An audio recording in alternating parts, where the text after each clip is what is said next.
Знаеме дека библиотеката во Битола се вика Свети Климент Охридски, но порано таа имала и други имења. Како се викала? Порано, ајде да видиме во продолжение. Во периодот од 1945 до 1947 година таа се викала Градска народна библиотека. Од 1947 година до 1952 година Дом на културата. Од 1952 до 1960 година Градска библиотека.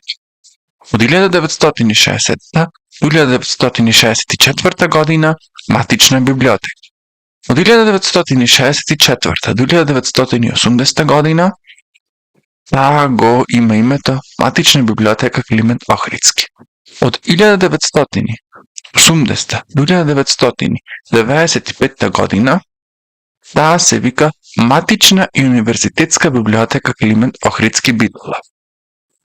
Од 1995 до 2004 година Матична и универзитетска библиотека Свети Климент Охридски Битола и од 2004 година па до ден денес таа се вика Национална установа Универзитетска библиотека Свети Климент Охридски Битола.